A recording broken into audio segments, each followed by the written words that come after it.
Start. નમસ્તે, મારું નામ ચાંદની છે. હું સિનિયર કેજી એમાં ભણું છું. આજે હું તમને એક વાર્તા કહેવાની છું. વાર્તાનું નામ કમાઉ પોપટ છે. એક ગામ હતું. આ ગામમાં એક ડોશીમા ઝૂંપડીમાં રહેતા હતા. ઝૂંપડીની બહાર એક મોટું લીમડાનું ઝાડ હતું.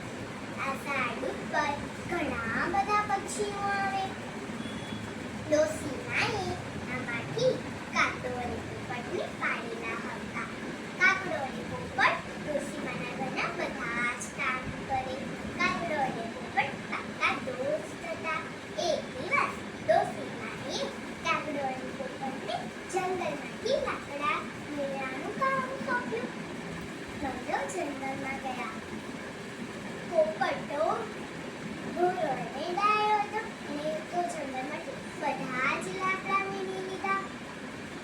પણ કાગડો તો આળસુ અને લુચ્ચો. એને તો કાગડો તો એક લાકડું મૂકીને આમ મૂડે તેમ મૂડે, બીજું લાકડું મૂકીને આમ મૂડે તેમ મૂડે. પછી કાગડાની તો નાની ભારી બંધાય, પોપટની તો મોટી ભારી બંધાય. પછી સવારથી સાંજ પડી ગઈ હતી. એટલે પોપટભાઈ બોલ્યા, કાગડાભાઈ સવારથી સાંજ પડી ગઈ છે, ચાલ આપણે આપણા ઘરે જઈએ. કાગડાભાઈ કહે, હા ચાલો. પોપટે તો જેમ તેમ કરીને ભારી માથે મૂકી અને બંને ઉડવા લાગ્યા. જ્યારે ઘર નજીક આવ્યું ત્યારે જ કાગડાભાઈ બોલ્યા, ઓ પોપટભાઈ, તમારી તો આટલી મોટી બારી ઉચકીને તમારો પગ દુખી ગયો હશે, તમારી પાંખ દુખી ગયા હશે અને તમારા હાથ પણ દુખી ગયા હશે. તમારું માથું પણ, એટલે લાવો તમારી મોટી બારી ઉચકી લો. પોપટ તો કાગડાની લુચ્ચાઈ સમજી શક્યો નહીં. પોપટે કાગડાને મોટી બારી આપી અને કાગડાએ એને નાની બારી પોપટને આપી. એના પછી ડોશીમાએ તો જોયું કે કાગડો મોટી બારી લાવ્યો છે અને પોપટ નાની બારી લાવ્યો છે. એટલે ડોશીમાએ કાગડાને ખીર આપી અને પોપટને છાશ અને ભાત આપ્યા. પોપટ તો નિરાશ થઈ ગયો. પોપટ કહે, મેં તો કેટલી બધી મહેનત કરી છે, તો પણ મને છાશ અને ભાત જ મળે છે. મને તો આ ડોશીમાના ઘરે રહેવું જ નથી.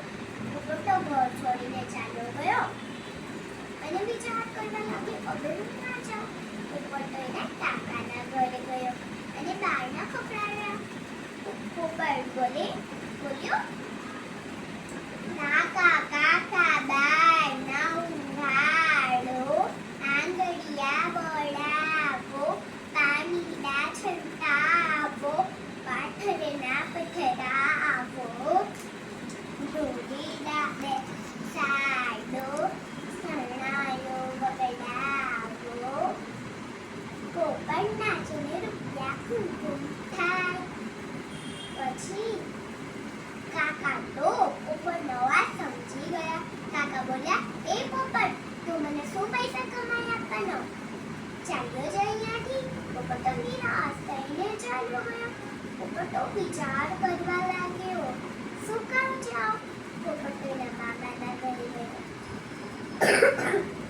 પોપટે બારણા ખખડાવ્યા અને પોપટ બોલ્યો, કાકા મામા બારણા ઉઘાડો, બારણા ઉઘાડો, આંગળિયા બળાવો, પાણીના છંટાવો, પાથરના પથરાવો, ઢોલીના બેસાડો, શરણાયો વગડાવો.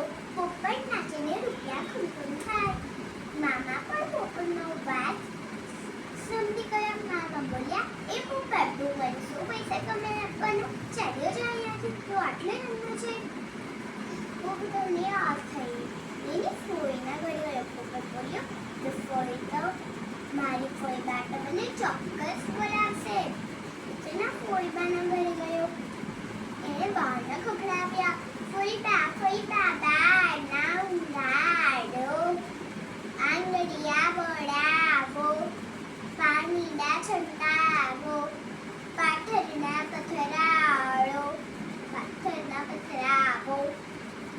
ઢોલીડા બેસાડો શરણાયો વગડાવો પોપટ નાચીને રૂપિયા ખૂબ ગમ થાય ફોઈબા તો પોપટને વાત સમજી ગયા ફોઈબા કહે ઉભરે દીકરા હું બહારના ઊંઘાડું છું અને ફોઈબાએ તો બહારના ઊંઘાડ્યા આંગળિયા વડાવ્યું એના પછી ફોઈબાએ પાણીના છંટાવ્યા અને પાથરના વથરાવ્યા અને પછી પોપટ તો નાચવા લાગ્યો બધા ગામવાળા એને જોવા આવે અને પૈસા લાગતા જાય પોપટ તો બધા પૈસા ભેગા કરીને અને ફોઈબાને આપી આ વાત ડોશીમાને ખબર પડી ડોશીમા તો પોપટને લેવા આવ્યા પછી પોપટ ડોશીમાએ કહે એ પોપટ છે આપણે આપણા ઘરે જઈએ ને પછી પોપટ કહે ના મને તમારી સાથે આવવું નહોતું ડોશીમા તો ચાલ્યા ગયા પછી પોપટ અને એની ફોઈબા ખાઈ પીને મજા કરે થેન્ક યુ